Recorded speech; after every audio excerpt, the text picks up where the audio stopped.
Hello students, in continuation of our lecture on solutions, today we will do measurement of lowering in vapor pressure. जब हम किसी भी solvent में solute मिलाते हैं या हम कह सकते हैं जब हम सॉल्यूशन बनाते हैं तो सॉल्यूशन का वेपर प्रेशर सॉल्वेंट के वेपर प्रेशर से हमेशा कम होता है। तो आज कैसे उसका मेजर करेंगे हम लोअरिंग इन वेपर प्रेशर को, जो कि एक कॉलिगेटिव प्रॉपर्टी है। आज हम वही डिस्कस करेंगे। There are two methods to measure lowering in vapor pressure. One method is manometric method and the other method is Walker and Ostwald's method. सबसे पहले करते हैं हम मैनोमेट्रिक मेथड। तो लोअरिंग इन वेपर प्रेशर को नापने के लिए हम डिफरेंशियल मैनोमीटर यूज़ करते हैं, जिसको यहाँ हमने लिखा है विभेदी मैनोमीटर और कहते हैं इसको डिफरेंशियल मैनोमीटर। अब आप समझिए इसका क्या प्रोसीजर है। ये दो बल्ब्स हैं, bulb A and bulb B. ये कनेक्टेड है इस यू ट्यूब से और इस यू ट्यूब में एक मैनोमेट्रिक फ्लूइड भरा हुआ है। वो फ्लूइड जिसकी डेंसिटी कम होती है, कई बार हम इसमें ऑयल भी भर सकते हैं और ज़्यादातर लो लिक्विड फ्लूइड भरते हैं और जिसमें मेन है बीटा ब्रोमो नेफ्थलीन। तो ये लिक्विड भर लिया जाता है यहाँ बीटा ब्रोमो नेफ्थलीन। और सबसे पहले क्या करते हैं, यहाँ इसको खोल देते हैं वाल्व्स को और इनमें से हवा निकाल देते हैं, जितनी भी एयर है उसको निकाल देते हैं। ठीक है, यहाँ से अब इनको हम क्लोज़ करते हैं। पंप से एयर निकाल दी, अब इनको क्लोज़ किया। तो जब क्लोज़ करते हैं तो इनका लेवल बराबर होता है इस लिक्विड का दोनों आर्म्स में। ठीक है, इस यू ट्यूब की आर्म में जिसमें मैनोमेट्रिक फ्लूइड होता है, मैनोमेट्रिक फ्लूइड कौन सा मैंने बताया, लो डेंसिटी का फ्लूइड यूज़ करते हैं। तो एक आप नाम याद कर दो, बीटा ब्रोमो नेफ्थलीन। ठीक है, अब इसके ये दोनों आर्म्स बराबर होती हैं लिक्विड की। अब हम यहाँ कनेक्ट करते हैं ये एक बल्ब जिसमें सॉल्वेंट है और ये दूसरा बल्ब जिसमें सॉल्यूशन है। ठीक, ये सॉल्वेंट, दूसरे बल्ब में सॉल्यूशन, बीच में यूट्यूब में मैनोमेट्रिक फ्लूइड।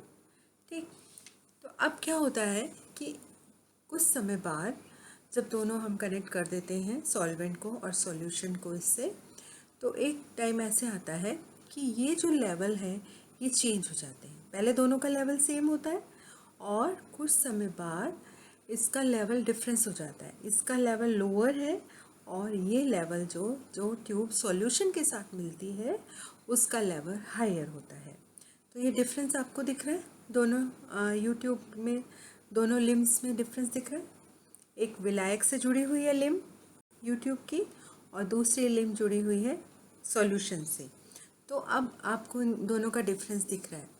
ये जो डिफरेंस है इसको मेजर करते हैं, यही है लोअरिंग इन वेपर प्रेशर।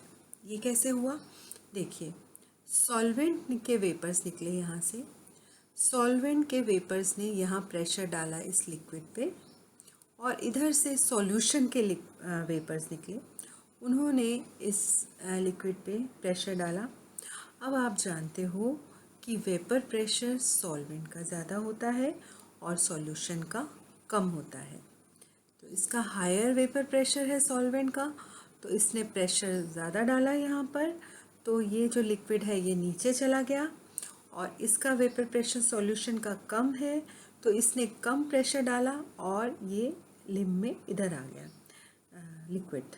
ठीक है, तो आप समझ गए कि इसका वेपर प्रेशर ने इसको लोअर किया और इसके वेपर प्रेशर ने भी इसको लोअर किया, लेकिन क्योंकि सॉल्वेंट का वेपर प्रेशर ज़्यादा है तो ये लिक्विड ज़्यादा नीचे चला जाएगा। अब इन दोनों का जो डिफरेंस होगा वो उससे हम मेजर करते हैं लोअरिंग इन वेपर प्रेशर। लेकिन ये मेथड थोड़ा पुराना हो गया। नंबर एक, ये डिफरेंस कई बार बहुत कम होता है तो उसको मेजर करना मुश्किल हो जाता है। लेकिन दूसरा यह है कि जहाँ कंसनट्रेटेड सॉल्यूशन होते हैं वहाँ पर और जहाँ हायर टेम्परेचर होता है वहाँ पर अभी भी हम इसको यूज़ कर रहे हैं।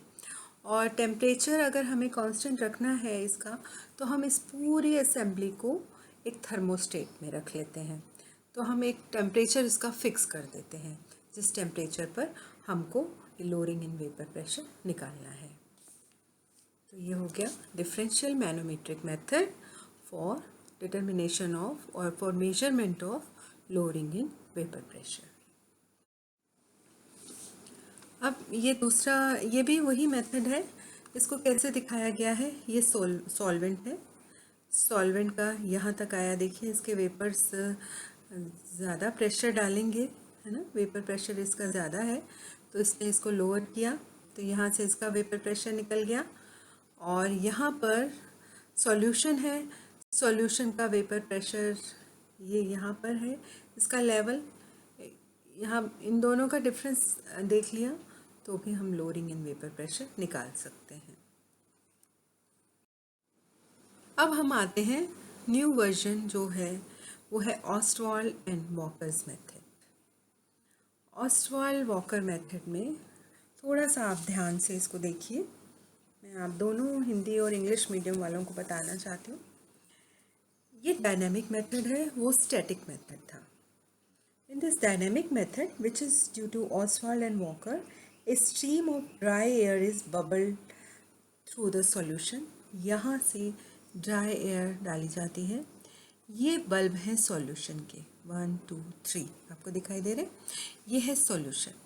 और ये बल्ब हैं सॉल्वेंट के, और ये यू ट्यूब में हमने कैल्शियम क्लोराइड रखा है, और यहाँ से हम एयर पास कर रहे हैं। ये तीन असेंबली आपको दिखाई देंगी।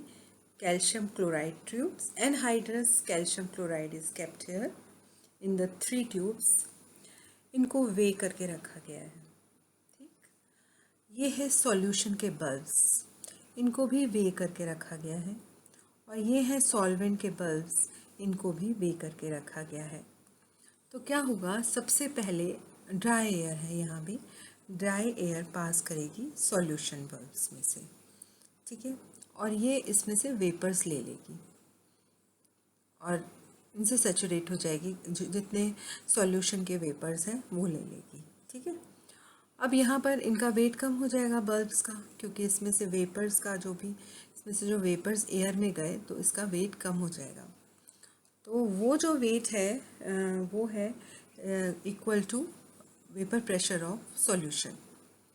अब ये एयर इन सॉल्वेंट में जाएगी, तो जब ये सॉल्वेंट में जाएगी यहाँ से भी वेपर्स लेगी, लेकिन कितने वेपर्स लेगी, वो वेपर्स होंगे जितना सॉल्वेंट का वेपर प्रेशर है माइनस सॉल्यूशन का वेपर प्रेशर है, इन दोनों का जो डिफरेंस है उतने वेपर्स ये लेगी, ठीक है।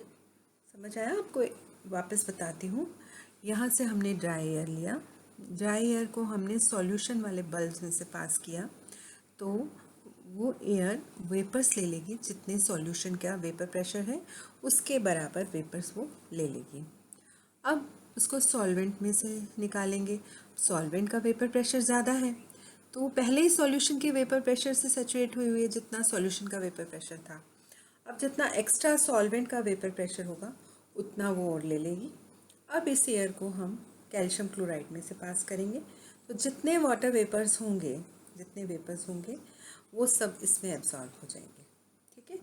और वापस एयर उसी तरह ड्राई निकलेगी। ड्राई एयर आई, उसने वेपर्स लिए दोनों से, और वापस उसने वेपर्स को यहाँ डाला कैल्शियम क्लोराइड में, और वापस वो ड्राई एयर की फॉर्म में ही गई। तो अब देखते हैं सॉल्यूशन के जो बल्ब्स हैं उनके वेट में कमी आएगी।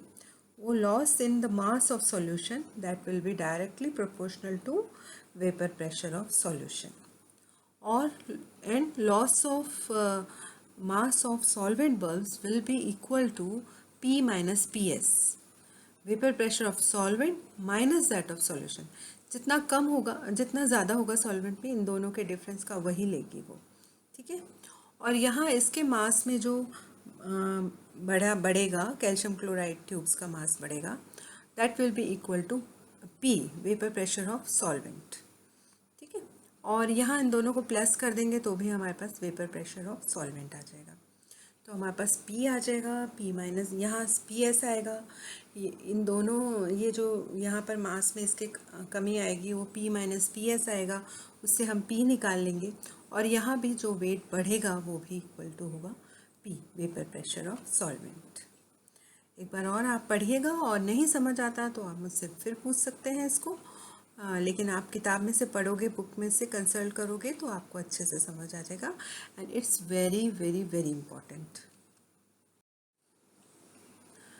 अब हम लोग ये फॉर्मूला कर चुके हैं पहले ही, कैसे वेपर प्रेशर हम निकालते हैं, लोअरिंग इन वेपर प्रेशर निकालते हैं, उससे मॉलिक्यूलर वेट का क्या कनेक्शन है, वो सब फॉर्मूला कर चुके हैं। तो उस फॉर्मूले को अगर आपको अच्छे से याद करना है तो आपको एक न्यूमेरिकल मस्ट है करना। तो एक न्यूमेरिकल करते हैं। 1.3 gram of a solute is dissolved in 120 gram of acetone. 1.3 gram of solute, small w is given. Weight of solute किस में हम लिखते हैं, स्मॉल w में। 120 ग्राम ऑफ सॉल्वेंट, सॉल्वेंट का वेट दिया हुआ है capital W 120 gram at 25 degree centigrade.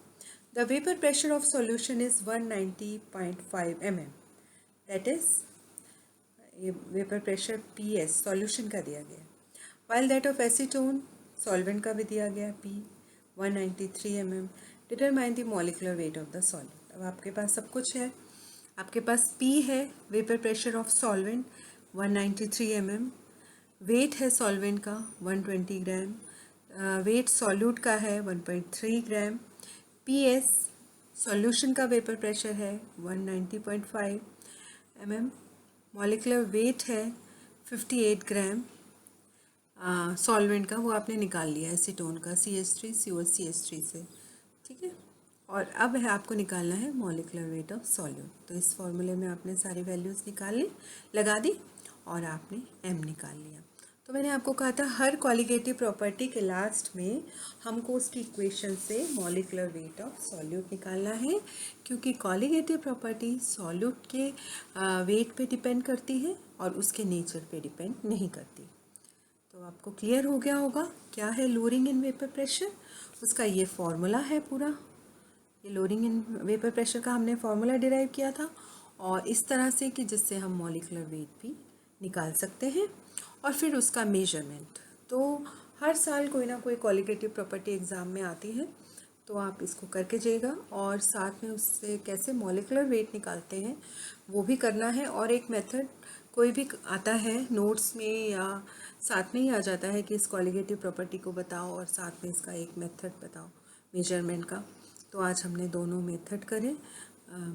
इसमें इस तरह एंड हुआ ये लोअरिंग इन वेपर प्रेशर, और नेक्स्ट हम दूसरी कोई कॉलिगेटिव प्रॉपर्टी करेंगे। Thank you student.